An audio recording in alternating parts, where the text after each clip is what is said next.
गर्मी की वजह से आने जाने में तकलीफ हो रहे हैं और सीएम साहब ने ऑलरेडी माफ़ी मांगा है कि वहाँ पंडाल में अच्छा से एयर कंडीशन पंखा लगा सकते तो और अच्छा था। फिर भी आप लोग डटे रहे, आप लोग बैठे रहे। मुझे भी आपको अपना बात बहुत संक्षिप्त में रखना है। वैसे आज के दिन सिर्फ हमारा पार्टी के लिए नहीं बल्कि पूरे प्रदेश के लिए बहुत ही महत्वपूर्ण है। भारतीय जनता पार्टी का कार्यक्रम मतलब क्या है?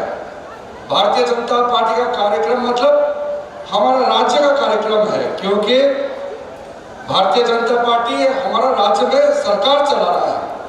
तो जो आज बीजेपी पार्टी जो काम करता है वही सरकार होता है, और जो सरकार का काम होता है वही हमारे जनता का काम होता है। इसलिए आज के दिन में हमारा बीजेपी का हर एक कार्यकर्ता, मुख्यमंत्री से लेकर के हमारा विधायक और पार्टी का कार्यकर्ता, हम लोग सब बराबर है। किसी को एमएलए बनाया, किसी को जिला परिषद बनाया, किसी को मंत्री बनाया, किसी को पार्टी का कुछ जिम्मेदारी दिया है। रोल अलग अलग है, लेकिन हम लोग सब हमारा देश के लिए, हमारा प्रदेश के लिए और हमारा पार्टी के लिए सब लगे हुए हैं। आज यहाँ हम सब कार्यकर्ता के रूप में आए। 9 साल पहले जब नरेंद्र मोदी जी को इस देश के महान जनताओं ने इस देश का प्रधानमंत्री बनाया और मुझे आप लोगों ने मेंबर ऑफ पार्लियामेंट बना के यहाँ से भेजा, पहले दिन जिस दिन मोदी जी ने प्रधानमंत्री का शपथ लिया, उसी दिन साथ साथ मैंने भी इस देश के एक मंत्री के रूप में शपथ लिया। मोदी जी का जब पहला टीम बना 44 मिनिस्टर थे और उस 44 मिनिस्टर में शामिल होकर के मैंने पहले दिन से सरकार का हिस्सा बन करके देश को सेवा करने का अपना प्रयास किया है। 9 साल के इस जर्नी में बहुत कुछ हमने सीखा है, बहुत कुछ देखा है। बहुत विस्तार से मैं आज नहीं कहूँगा, लेकिन संक्षेप में हमारे 9 साल में क्या बदलाव लाए हैं वो आपके सामने में रखना चाहता हूँ। मुझे याद है 2014 में हमारा क्या हालत था, और आज के ज़माने में मैं आप लोगों से भी कहना चाहता हूँ, हर चीज़ का रिकॉर्ड रखना बहुत ज़रूरी है। 2014 में अरुणाचल प्रदेश का क्या हालत था, इस देश का क्या हालत था। अगर आपके पास फोटोग्राफ है, आपके पास अगर कोई रिकॉर्ड है, डॉक्यूमेंट है, जरूर रखना चाहिए। और जो राजनीति में काम करने वाले, पॉलिटिकल पार्टी में काम करने वाला को रिकॉर्ड मेंटेन करना बहुत जरूरी है। हम जब पब्लिक के सामने में जाते हैं तो हम प्रमाण के साथ, रिकॉर्ड के साथ बात करता है तो लोग उसको कन्विंस होता है, समझता है। हवा में बात करने वाला का कोई मतलब नहीं होता है। कोई भी हम बात करेगा उसका एक दम होना चाहिए, उसका एक तर्क होना चाहिए।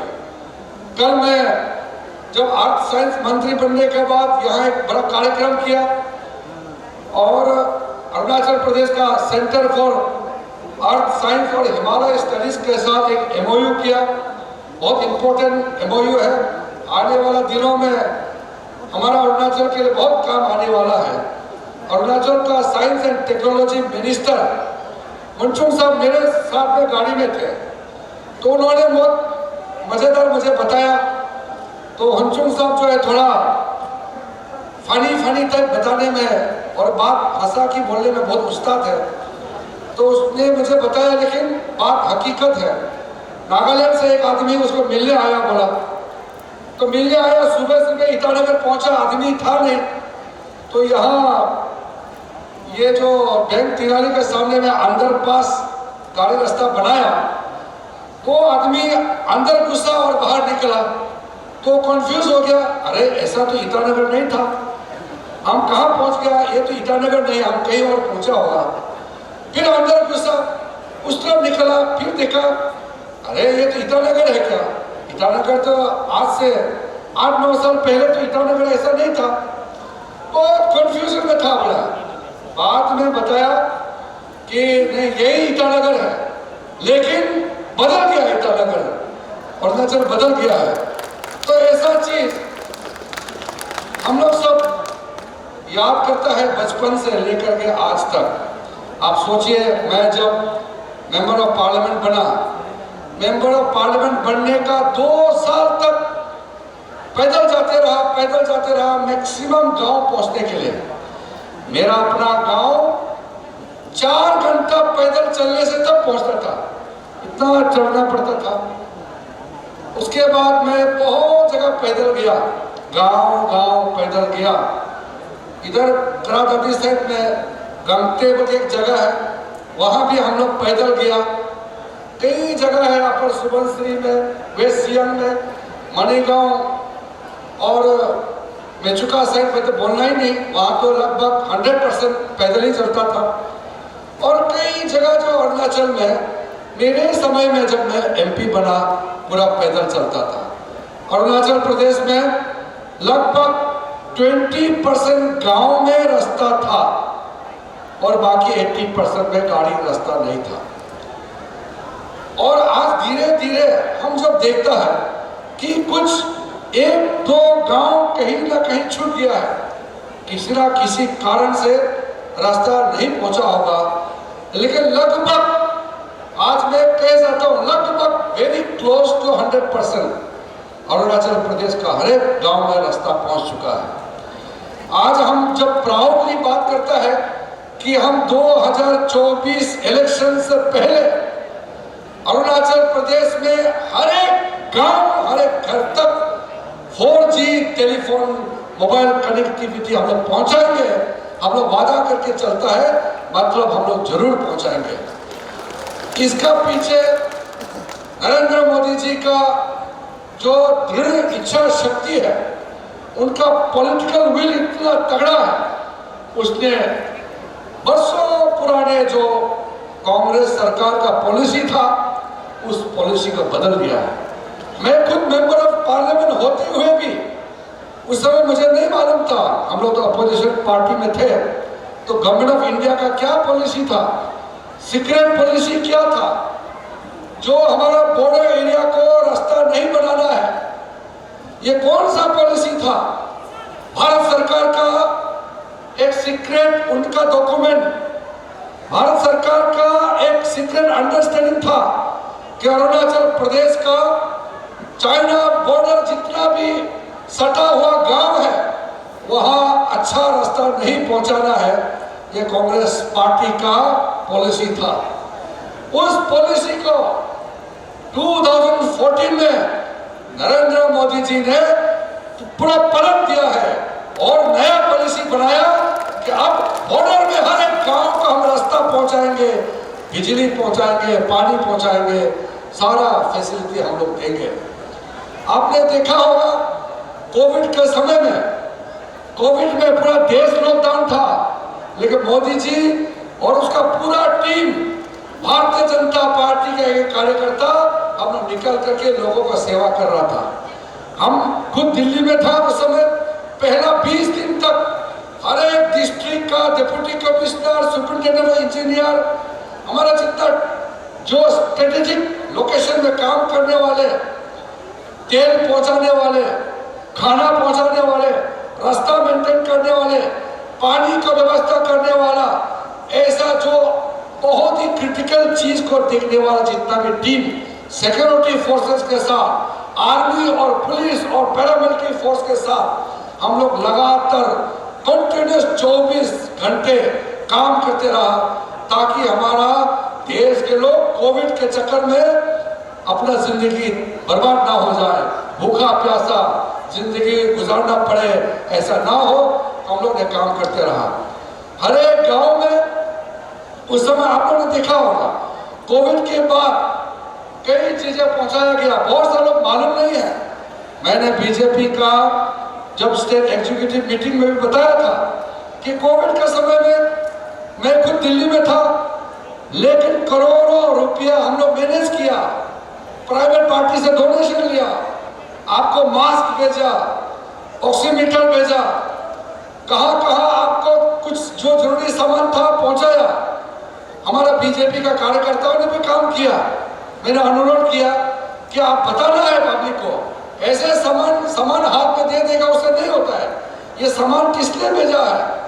कभी आपने देखा है कोई मेंबर ऑफ पार्लियामेंट मेरे से पहले कोई एमपी गांव-गांव में इस तरह मेडिकल सामान पहुंचाता है? आपने कभी सुना है क्या? जब मैं एमपी बना तब मैंने सोचा कि कुछ ऐसा काम करना चाहिए जिसके चलते पब्लिक और हमारा दिल्ली में बैठा हुआ एमपी के बीच में कनेक्शन होना चाहिए। मैं आज आपको एक बात याद दिलाना चाहता हूं, हमारे यहाँ में मीडिया के लोग भी बैठे हैं। कल हमारा मीडिया एक इंटरेक्शन हुआ था। उस समय अरुणाचल का मीडिया बहुत कम थे।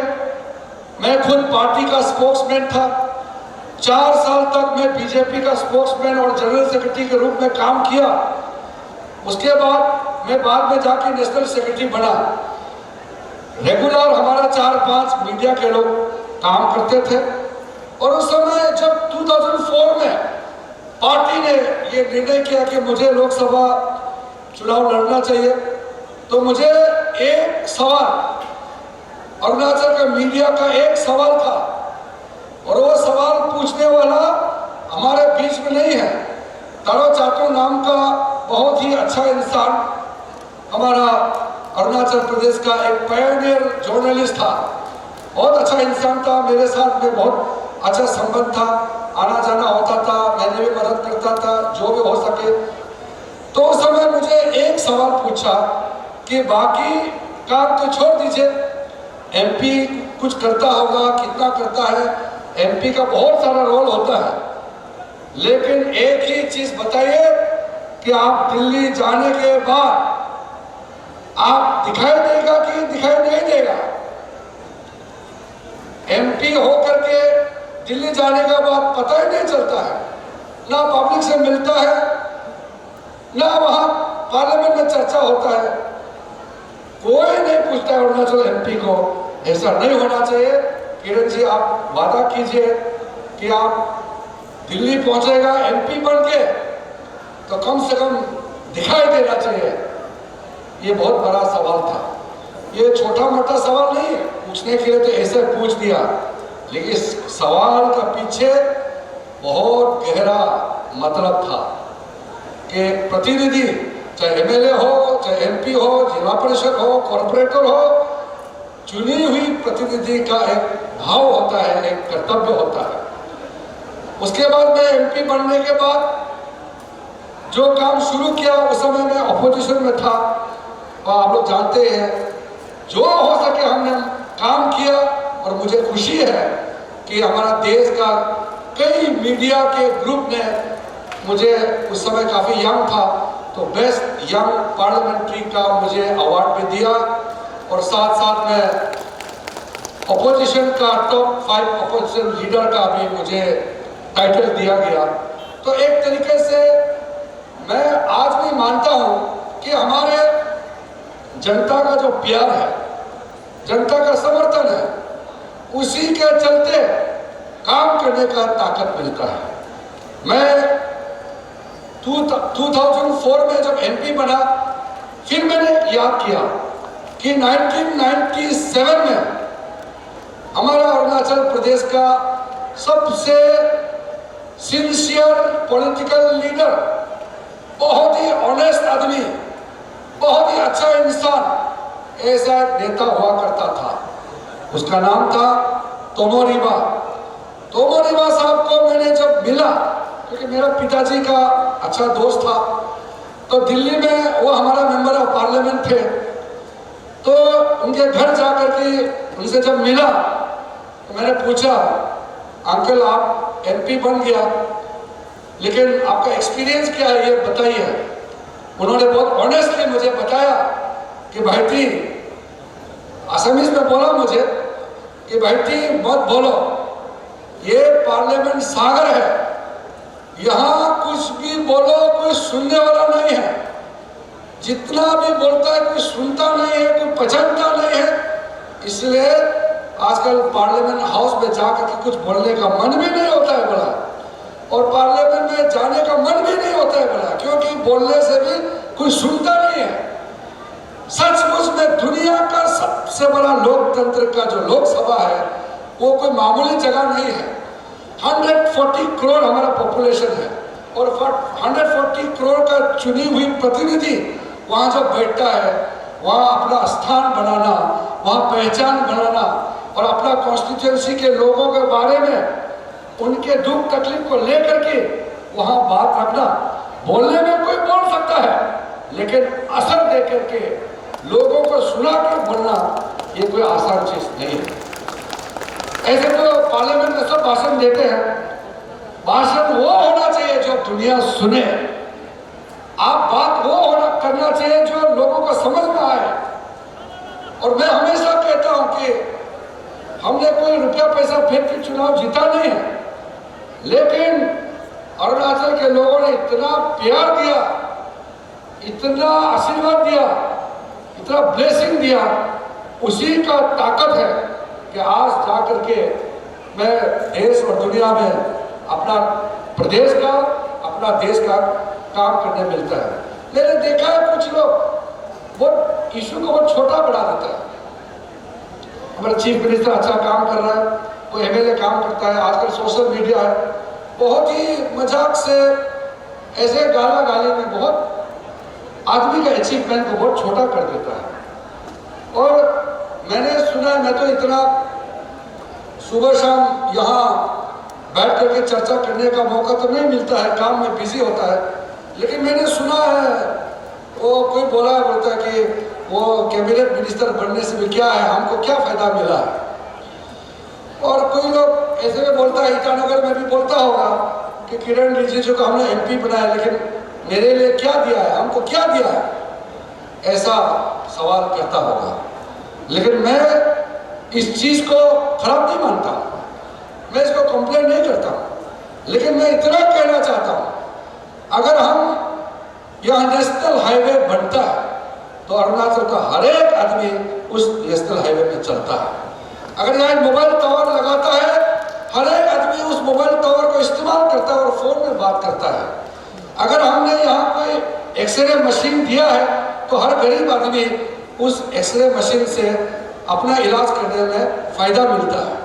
कोई एम्बुलेंस देता है, कोई डेड बॉडी ले जाने में, बीमारी आदमी को ले जाने में वो एम्बुलेंस काम करता है। अगर हम गांव में पानी पहुंचाने में मदद कर रहा है तो उसका जिंदगी आसान करता है, घर में बैठे बैठे उसको पीने का पानी मिलता है। हम लोगों को एक नई सिरे से आगे ले जाना होगा। लोग आजकल बहुत आसान से अटैक कर देते हैं, काम करने वालों को डिस्करेज करने के लिए कई चीजें बोलता है। हम लोगों को उसमें निगेटिविटी में जाना नहीं है। मैंने कई मीटिंग में पिछले 1-1.5 साल में बताया भी है। आज समय आ गया है कि अरुणाचल के अच्छे आदमी, जो अच्छे विचार के लोग हैं, वो बोलना शुरू करना पड़ेगा।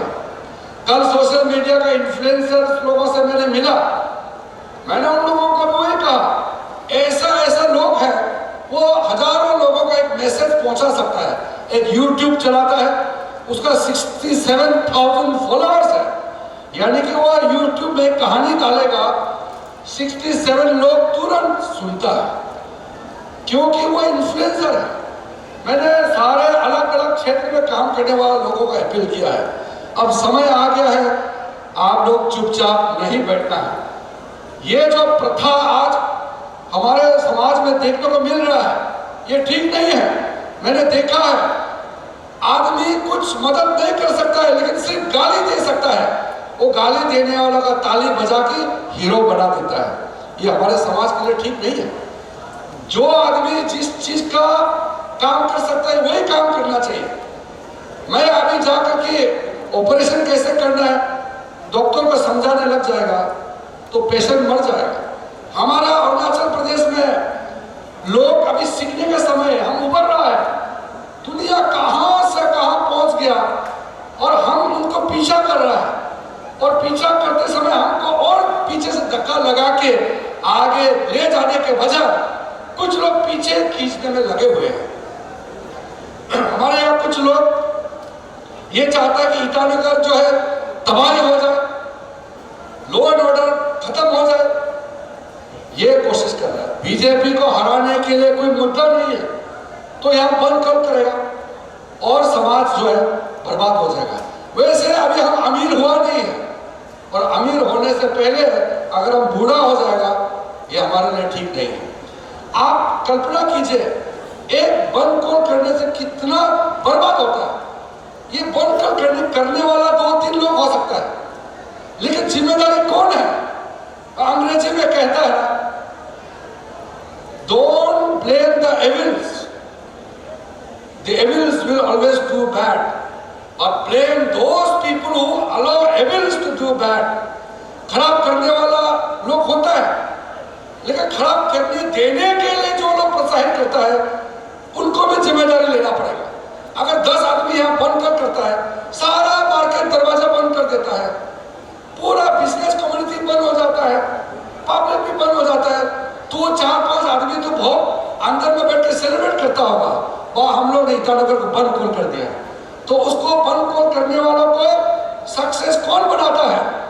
वो लोग हैं जो चुपचाप बैठ के इसको साथ दे रहा है। इसलिए सिर्फ घर में बैठ करके बर्बाद कर रहे मत बोलो। चुपचाप बैठ के अगर अरुणाचल तबाही हो रहा है तो चुपचाप बैठने वाला का भी रिस्पॉन्सिबिलिटी है। हमारा फ्यूचर है। अब अरुणाचल का फ्यूचर बनाने में चीफ मिनिस्टर अकेला नहीं कर सकता है। नरेंद्र मोदी जी जितना भी मदद कर ले, जब तक हम जमीन से हम साथ नहीं देगा तो वो काम पूरा आगे बढ़ने में मुश्किल होगा। इसलिए आज का दिन बहुत यहाँ राजनीति खेलने का समय नहीं है। पॉलिटिक्स है, जब इलेक्शन आएगा तो इलेक्शन तो लड़ना है, लेकिन आज हमारा विकास के रास्ते को और मजबूत से बड़ा होकर के आगे ले चलने का समय है। अरुणाचल जैसा खूबसूरत प्रदेश बहुत कम हमारे देश में कोई राज्य होगा। फिर भी हमारे पास कोई, अभी मैं जो देख रहा हूँ ऐसा चीज हमको दिखाई नहीं दिया कि अभी हम नंबर 1 हो सके। नंबर 1 होने के लिए हमारे पास ताकत है। जैसे सिक्किम इंडिया में पर कैपिटा इनकम में नंबर 1 है। आप लोग कभी सोचा है? सिक्किम और अरुणाचल में बहुत ज्यादा अंतर नहीं है।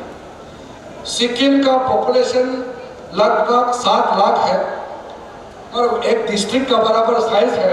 अरुणाचल का एक डिस्ट्रिक्ट का बराबर साइज है, लेकिन सिक्किम आज इंडिया का पर कैपिटा नंबर 1 है। यानी कि इंडिविजुअली एवरेज में इंडिया का सबसे रिचेस्ट आदमी सिक्किम में रहता है। बहुत सिंपल फॉर्मूला है, आप लोग वहां जाके देखने से भी पता चल जाएगा। हर एक फैमिली सिक्किम के लोग अपना गार्डन भी करता है, अपना जो नौकरी करने वाला नौकरी भी करता है, साथ साथ में घर में जो काम भी करते रहता है और कम्युनिटी लेवल में डेवलपमेंट करके साफ सफाई करके इतना सुंदर बना दिया कि सिक्किम का लगभग 60% जीडीपी का कंट्रीब्यूशन टूरिज्म से आता है। और जब लोग सिक्किम जाता है बहुत मजा आता है, क्योंकि लोग बोलता है कि सिक्किम में जाएगा, रात हो या दिन कोई टेंशन नहीं है, कोई गाली देने वाला नहीं है, कोई धमकी देने वाला नहीं है, कोई आपको रोक टोक नहीं है। पब्लिक हर एक आदमी एक टूरिस्ट को पूछता है आपके लिए मैं क्या मदद कर सकता हूँ। हमारा अरुणाचल प्रदेश को बहुत खूबसूरत डेस्टिनेशन बना सकता है, लेकिन हमारा स्वभाव, हमारा जो कैरेक्टर है, हमारा जो चाल चलन है, उसमें पॉजिटिविटी लाना हो। हम लोग का जिम्मेदारी है, लेकिन पब्लिक को हम लोग मिल करके हम अरुणाचल को बहुत आगे ले जा सकता है। 1-2 बातें बहुत महत्वपूर्ण मैं बताना चाहता हूँ। सबसे पहले तो जब मैं कैबिनेट मिनिस्टर बना, अरुणाचल का जितना ट्राइब्स, अरुणाचल के अंदर में जितना मेजर ट्राइब्स, माइनर ट्राइब्स जो भी है, आज 100% कॉन्स्टिट्यूशन में रिकॉग्नाइज कर दिया गया है। आप सोच के देखिए, 74 इयर्स लगा है।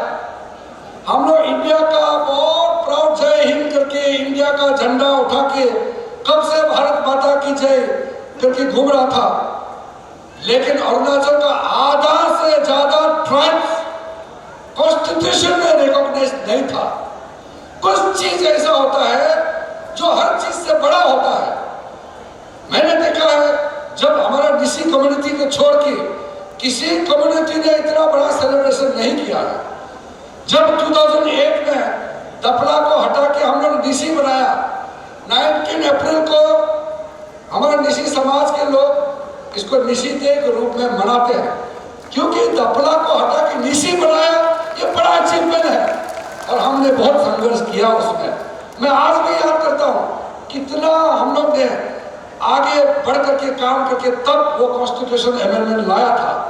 उसके बाद 2021 में सबसे बड़ा अमेंडमेंट जितना छूट गया है और कुछ पुराना नाम को डिलीट करके जितना छूट गया, including chief minister Pema Khandu साहब, डिप्टी सीएम चोनामेन साहब, हमारा खुद का ईस्टर्न वेस्टर्न अरुणाचल का पूरा मेजर ट्राइब का असली नाम 2021 में नरेंद्र मोदी जी ने कॉन्स्टिट्यूशन में अमेंडमेंट लाके किया है, तब मैं कैबिनेट मिनिस्टर बन गया था। ये सारा चीज छोटा नहीं होता है। इसको कोई आज का बच्चा ऐसे उठ के गाली दे देगा, मोदी क्या काम करता है, किरण रिजिजू क्या करता है, पेमा खांडू क्या है, ये सब बोलने से पहले कई चीज ऐसा होता है जो इतिहास में बहुत बड़ा अपना नींव खड़ा करता है और इसको हल्का फुल्का बात करके नहीं छोड़ना है। आजकल मैं देखता हूं कि क्रिटिसाइज तो बहुत आसान से कर लेता है, लेकिन जो अच्छा काम होता है उसको कोई याद करता नहीं। गांव में गाड़ी का रास्ता बना दिया, उसके लिए थैंक यू बोलता नहीं है, लेकिन गांव का वो रास्ता बनाने से टेंडर में कॉन्ट्रैक्ट नहीं मिला बोलते ठीक से गाली देते रहता है। और टेंडर अलग चीज होता है। अगर कोई टेंडर करके काम करके पैसा वाला बनता है ठीक है, मेरा मकसद टेंडर नहीं है, मेरा मकसद उस गांव में रास्ता पहुंचाना होता है। आदमी सोच पॉजिटिव होगा तो काम भी पॉजिटिव होगा। मैं बहुत एग्जांपल बता सकता हूं, इतना लंबा खींचना नहीं चाहता हूं अपने बात को, लेकिन जब हम अपना उस समय का तस्वीर और आज का देखता हूं, आज बताइए अरुणाचल में कौन सा डिस्ट्रिक्ट है अभी 4 लेन कनेक्टिविटी नहीं पहुंचा है। अगर 1-2 डिस्ट्रिक्ट में लेट हुआ है तो हम लोग की वजह से लेट हुआ है। लेन का चक्कर में, कोर्ट केस का चक्कर में, आपस में झगड़ा होने के चक्कर में हम लोग लेट किया है। नरेंद्र मोदी जी ने लेट नहीं किया है, पेमा खांडू जी ने लेट नहीं किया है, हम लोगों ने अपना काम समय में किया है।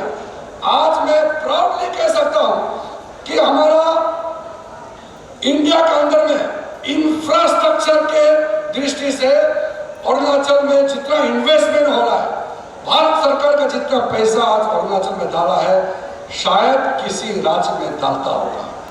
नॉर्थ ईस्ट का तो छोड़ दीजिए, नॉर्थ ईस्ट में तो थोड़ा छोटा छोटा स्टेट है, बड़ा बड़ा स्टेट में भी इतना परियोजना एक साथ नहीं चलता है।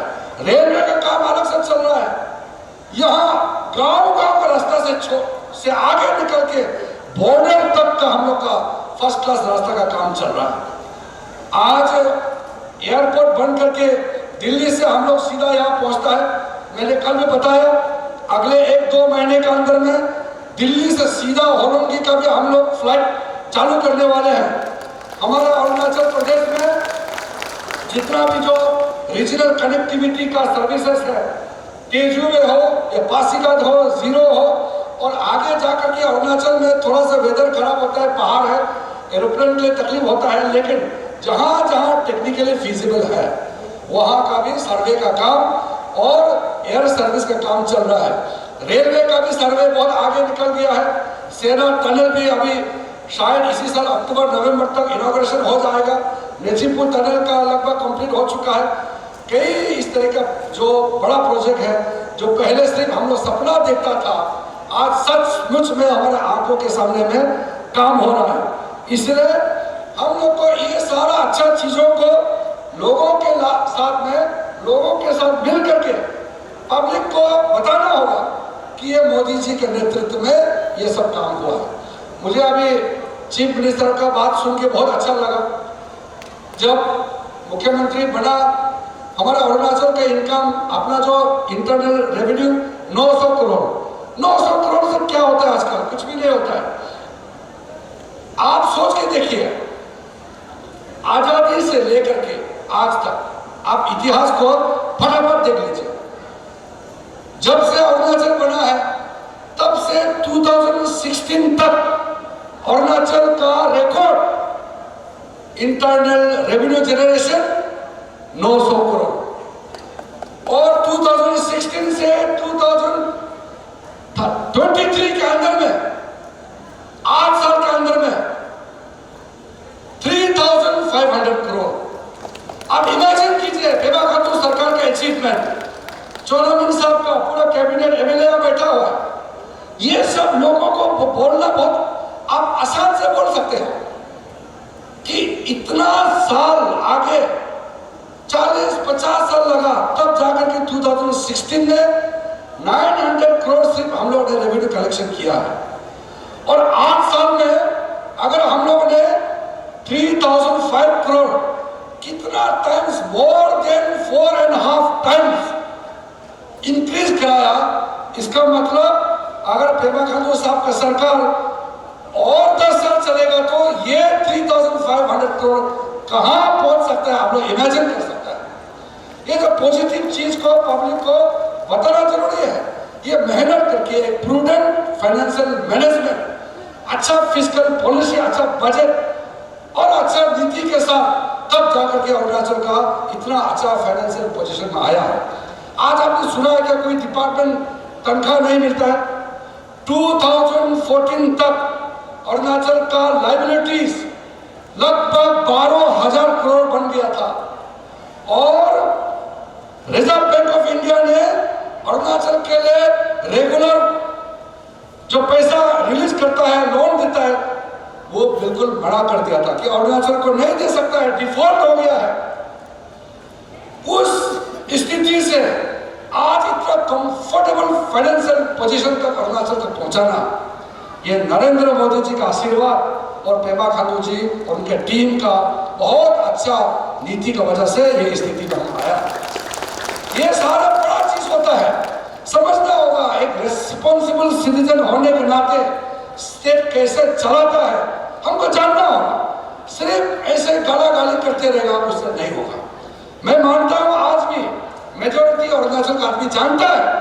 मैं जो बता रहा हूं अरुणाचल का मेजोरिटी के लोग जानते हैं, लेकिन ये 2-3% जो लोग हैं ये पूरा माहौल बिगाड़ देता है। नकली अकाउंट खोल के फेसबुक में गाली देते रहता है। ये जो समाज को गंदा करता है, और बाकी हमारे जो इनोसेंट लोग हैं वो सच सोचता है। यहाँ आप सोचे, उस दिन मैं देखा सेक्रेटरीट के सामने में आदमी घेराव करके रखा हुआ है, बोलता है सरकार चलने नहीं देंगे। और ऐसे ABC मालूम नहीं, कोई के लोग ऐसे घुस जाता है, उसको पूछिए वो रीजन मालूम नहीं।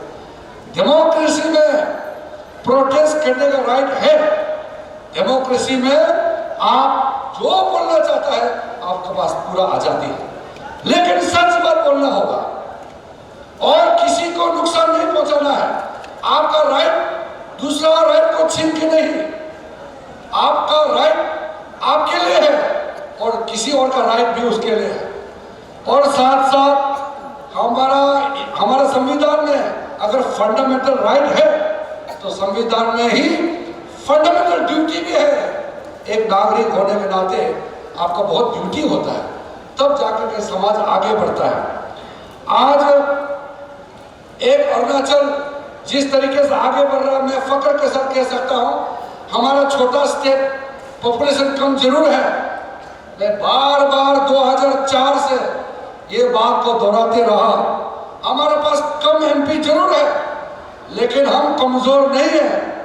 हम अरुणाचल के लोग, हमारा पॉपुलेशन कम हो सकता है, लेकिन हम अपना सोच विचार के साथ हमारा काम में कोई हम कमजोरी नहीं दिखाएंगे। ये आगे भी चलते रहेगा, और जहां भी हम जाएंगे बुलंद आवाज के साथ देश को सेवा करते करते हम अरुणाचल का भी हम सेवा करते रहेंगे। बचपन से लेकर के आज तक का जर्नी मैंने कभी भूला नहीं है। मैं जब गांव में पढ़ता था, हम लोग कैंडल भी नहीं था, केरोसिन भी नहीं था, पाइन ट्री काट के हम लोग ने स्कूल पढ़ा है। और जो भी पढ़ना था दिन में पढ़ता था, रात को लाइट नहीं था, तो हम लोग पाइन ट्री को जला जला के पढ़ता था और एग्जाम दिया है। बाद में हम मिडिल स्कूल पहुंचा गांव में, तब हमने केरोसिन जो एक हम लोग को 10-10 आदमी में एक लीटर देता था, उसको हम लोग डिवाइड करके पूरा 1 महीना तक आधा घंटा या 1 घंटा केरोसिन जला जला के हम लोगों ने पढ़ाई किया है। और पढ़ाई करके उससे मिट्टी से हम लोगों ने आशीर्वाद लेकर के अपना गुरु जी का पांव छू करके आज हम लोग दुनिया के सामने में जाकर के अपना कहानी बताता हूँ। हम लोग यहाँ चोरी करके बदमाश करके लूट के नेता नहीं बना, हम लोग ने मेहनत करके नॉलेज प्राप्त करके दुनिया के सामने अरुणाचल का सर ऊंचा करने का काम किया है।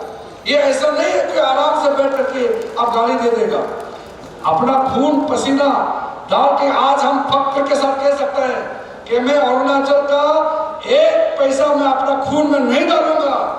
जब तक जिंदा रहेगा मैं सिर्फ अरुणाचल को आगे बढ़ाने के लिए कंट्रीब्यूशन हम देते रहेंगे। और ये हमारा कंट्रीब्यूशन को कोई आसानी से फेंक नहीं सकता है। और हम जब मेहनत करता है उस मेहनत का रंग भी लाएगा। और ये कोई हवा पानी में बिखरने वाला नहीं है। हमने जो झंडा गाड़ा है इतिहास में उसको याद करते रहेगा। ये कोई आदमी 1-2 मिल करके व्हाट्सएप ग्रुप बना करके, मैंने सुना, मैं तो ये सब ध्यान देता नहीं हूँ, मुझे कल किसी ने बताया एक व्हाट्सएप ग्रुप बनाया, इस बार किरण रिजिजू को हराएगा, एक व्हाट्सएप ग्रुप बनाया। ये जो भी बनाया होगा, मैं कुछ कहना नहीं चाहता हूँ, ये समय बर्बादी है, मेरे लिए कोई मायने नहीं रखता है। हमारे लिए इम्पोर्टेंट हमारा पब्लिक है, अरुणाचल का डेवलपमेंट हमारा प्रायोरिटी है। ये जो सोशल मीडिया गाला गाली में हम लोग रहता नहीं है। आपने सुना नहीं होगा कभी भी मैंने किसी को गाली देते हुए। मैं इतना साल से इलेक्शन लड़ रहा हूँ, इलेक्शन फिर आने वाला है, हम तो पार्टी कहेंगे चुनाव लड़ेंगे, पार्टी नहीं कहेंगे लड़ता नहीं। मैंने जिंदगी में कभी टिकट मांगा नहीं, जिंदगी में मुझे ये पद चाहिए मांगा नहीं है। जो कुछ दिया है पार्टी ने अपने आप दिया है, आगे में पार्टी तय करेगा। इसीलिए ये कोई मेरा पार्टी मेरा प्रॉपर्टी नहीं है। एमपी का नाम लेकर के किरण रिजिजू को गाली देने से कुछ नहीं मिलेगा। बीजेपी बहुत बड़ा बरगद का पेड़ है, करोड़ों लोगों ने मिलकर के बीजेपी बनाया है, दुनिया का सबसे बड़ा पॉलिटिकल पार्टी है। इसलिए एक किरण रिजिजू को गाली देके एमपी में हराएगा बोल के व्हाट्सएप ग्रुप बनाने से कुछ नहीं होता है। हम हर जगह क्या होता है, हम क्या हमसे अरुणाचल है क्या? हमारे जैसे और हजारों लोग हैं। पार्टी जब तक है काम करने वाला पैदा होते रहेगा। इसलिए एक आदमी को गाली देने से कुछ नहीं मिलेगा, ये एनर्जी वेस्ट है। हम उस समय बचपन से लेकर के हमने जो देखा है, इसमें जो अच्छा काम करता है अल्टीमेटली उसी का ही विजय होता है। गाला गाली करने वाला कुछ नहीं होता है। मैं अंत में जाते जाते हमारे प्रदेश का मुख्यमंत्री, हमारे उप मुख्यमंत्री, उसके मंत्रिमंडल के जितने भी साथी हैं और साथ साथ हमारे यहाँ के जो विधायक हैं, पंचायत के लोग हैं, मेयर हैं, उनके पूरा कॉर्पोरेटर्स हैं, पार्टी के जितने भी लोग हैं, आप लोगों को मैं सचमुच में मेरा तरफ से मैं अभिनंदन करना चाहता हूँ कि इतना डिफिकल्ट हालत में भी अरुणाचल में पार्टी का झंडा तो आप लोग उठा ही रहा है, लेकिन अरुणाचल के लिए हर एक कार्यकर्ता आप लोग तालमेल के साथ बहुत अच्छा काम कर रहा है। और मैं जब भी देखता हूँ एक डिसिप्लिन, बीजेपी पार्टी ही डिसिप्लिन पार्टी है और हमारा मीटिंग होता है, बीजेपी का कुछ भी कार्यक्रम होता है तो उसमें डिसिप्लिन दिखाई देता है। उस जमाने में कांग्रेस का हम लोग देखते थे, पूरा मर्जी से लेन देन, पैसा टिकट के लिए पैसा देके टिकट खरीदता था, स्कीम के लिए पैसा देके स्कीम लाता था। दिल्ली में भी कांग्रेस के जमाने में पैसा देके स्कीम लाता था। वो सारा कल्चर बदल चुका है। ये बीजेपी का ताकत है। और आज मैं आपको एक वादा करके जाना चाहता हूँ कि मेरा इंडिविजुअली, क्योंकि एक लोकसभा का क्षेत्र वेस्टर्न पार्लियामेंट का आज यहाँ बैठक रखा है, 2024 में 2/3 मेजोरिटी, एब्सोल्यूट मेजोरिटी के साथ नरेंद्र मोदी जी को फिर से प्रधानमंत्री बनाना है। हमारा अरुणाचल के 2 सीट को किसी तरह से मोदी जी के झोली में भारतीय जनता पार्टी के नाम में देने का जो लक्ष्य रखा है, पेमा खांडू जी और ब्यूरम वाघे जी का लीडरशिप में सरकार और पार्टी तालमेल के साथ जो काम कर रहा है, मुझे कोई इसमें शंकाएं नहीं है कि हम इसमें फेल होगा, पास होगा। और हम अच्छा से अगले बार भी मोदी जी के नेतृत्व में देश का प्रधानमंत्री और पेमा खांडू जी के नेतृत्व में फिर अरुणाचल प्रदेश में मुख्यमंत्री बनकर के अरुणाचल को आगे ले जाएंगे। अपने तौर पर जो भी मंत्रालय मुझे दिया है, मैं अपने बात बस 2 मिनट में खत्म कर दूंगा। एज आपका एमपी होने के नाते, आपका लोकल एमपी होने के नाते, और साथ साथ में जो जिम्मेदारी दिया है वो मैं निभाते रहूंगा। उसको डिटेल में आज बोलने का नहीं है, कभी और पब्लिक मीटिंग में बोलेंगे। जब मैं MOS होम थे, पूरा का पूरा बॉर्डर एरिया का डेवलपमेंट BADP को लेकर के पूरा ITBP हेडक्वार्टर को अरुणाचल में लेके आया, NDRF के हेडक्वार्टर को होलोंगी में लेके आया, यहाँ फिल्म इंस्टीट्यूट बना, यहाँ ऑल इंडिया रेडियो का बड़ा इन्हांसमेंट हुआ, अरुण प्रभा का चैनल बना, और कई जो अलग अलग चीजें कभी मैं लिस्ट निकाल के बताऊंगा। इस तरह से काम हुआ। मैं जब यूथ अफेयर्स स्पोर्ट्स मिनिस्टर था, 54 खेलो इंडिया का स्कीम्स टोटल अरुणाचल को दिया है, जो इंडिया में किसी स्टेट को नहीं मिला वो अरुणाचल को दिया है। धीरे धीरे आप लोग भी जाके देखना चाहिए कि काम कैसा चल रहा है। उसके बाद मैं जो आयुष मंत्री भी रहा, मैं 1 साल आयुष मंत्री रहा। पासीघाट में आयुष सेंटर को कॉलेज के तौर पर बड़ा सेंटर के रूप में रिकॉग्निशन करके उसको कैबिनेट में पास कराया। माइनॉरिटी मिनिस्ट्री में मेरा पास जिम्मेदारी था, उसमें रिकॉर्ड अरुणाचल प्रदेश के इतिहास में हाईएस्ट नंबर ऑफ स्कीम्स, वो अभी कुछ महीने में इनॉग्रेशन करने वाले हैं। मैं इनॉग्रेशन करना चाहता था, लेकिन अभी यूसी नहीं आया और कुछ स्कीम पेंडिंग है। माइनॉरिटी का इतना स्कीम दिया। मैं जब लॉ एंड जस्टिस मंत्री थे तो उस समय यहाँ जुडिशियल इंफ्रास्ट्रक्चर के लिए हमारे डिस्ट्रिक्ट और सबऑर्डिनेट कोर्ट के लिए इंफ्रास्ट्रक्चर का 70 करोड़ से ज़्यादा ऑलरेडी रिलीज किया है, और अभी लगभग 70 करोड़ और रिलीज होने वाले हैं। और अभी जो मैं अर्थ साइंस मंत्रालय संभालने के बाद कल ही MOU जो साइन किया हुआ है, मैंने घोषणा किया कि आने वाला 1 साल में हम अरुणाचल के पूरा ईस्ट टू वेस्ट में अर्थ साइंस का स्टडीज के लिए जो भी सेंटर खोलेगा, हम लोग बहुत अच्छा तरह से उसको योजना बना रहे हैं। 3 बड़ा डॉपलर राडार स्टेशन कि कौन सा मिनट, कौन सा दिन, कौन सा घंटे में बारिश आएगा, धूप आएगा, फ्लड आएगा, ये सारा बताने वाला साइंटिफिक बड़ा बड़ा टावर हम बहुत जल्दी लगाने वाला है। हमने कल घोषणा किया है।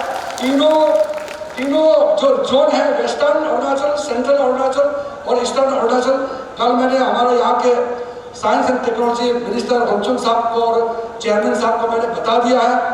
ये सारा चीज आगे मुझे जो जिम्मेदारी मिलेगा वो तो सब्जेक्ट मैटर तो करेगा ही, लेकिन सबसे इम्पोर्टेंट है अरुणाचल के MP होने के नाते आज अगर मुझे और नॉर्थ ईस्ट में देश विदेश में कुछ भी काम करने का मौका मिलता है देश के लिए, प्रदेश के लिए, ये इसका वजह है अरुणाचल का आदमी, अरुणाचल का जनता, जिन्होंने मुझे प्यार दिया है। और एक कार्यकर्ता, पार्टी का एक वर्कर होने के नाते मैं फिर आपको वादा करता हूँ कि हमारा प्रधानमंत्री जी का हाथ मजबूत करने के लिए, हमारे प्रदेश के मुख्यमंत्री पेमा खांडू जी का हाथ मजबूत करने के लिए हम सारे लोग एक टीम होकर के हम लोग काम करेंगे। मेरे तरफ से मेरा कंट्रीब्यूशन में 1% भी कमी नजर नहीं आएगा। मैं ये कमिटमेंट देना चाहता हूँ। और फिर से बहुत शानदार कार्यक्रम यहाँ किया पार्टी ने, खास करके ब्यूरम वाघे जी और हमारा ये जुगनू जी ने और जुंटी बहन ने बहुत अच्छा मैनेज किया। पार्टी के यहाँ ईटानगर के यूनिट, यहाँ के MLA साहब तेची कसो जी, मेयर तमय पासंग जी, दोईमुख के MLA ताना हाली जी, आप लोगों ने योगदान किया इस रैली करने में। और साथ साथ जितने भी हमारा अरुणाचल का minister, MLA, elected representative, party के कार्यकर्ता सहयोग किया है आज के इस कार्यक्रम के लिए। मोदी जी का 9 साल पूरा हुआ है, 9 साल का सेवा और गरीब कल्याण, सेवा का भाव के साथ हम लोग जो काम कर रहा है, अल्टीमेटली हर एक आदमी गरीब तक हम लोग पहुंचाना है। मुझे स्कीम गिनती करके बताने में, स्कीम का जो लिस्ट है हम लोग सब अपने हाथ में रखें और जनता को बताएं कि ये गरीब के लिए समर्पित सरकार, मोदी जी का सरकार का आशीर्वाद से आपको सारा स्कीम मिल रहा है। ये हम लोग डोर टू डोर लेके जाना है। इसलिए दुनिया का सबसे बड़ा पॉलिटिकल महासंपर्क अभियान आज यहाँ एक रैली के साथ हम लोग कर रहे हैं। इसको हम लोग गाँव तो लेके जाएंगे। मैं भी फिर आपके साथ आकर के कहीं ना कहीं सम्मिलित होंगे। आज मुझे ड्यूटी है असम का, तो असम में भी जाना है, मेरा अपना प्रदेश में भी करेंगे और जहाँ मौका मिलेगा हम लोग करेंगे। इसलिए 1 मंथ का महासंपर्क अभियान अरुणाचल में 100% सक्सेस करने के लिए हम लोग सब इसमें समर्पित है, हम लोग कमिटेड है। आप सबको बहुत बहुत धन्यवाद। जय हिंद।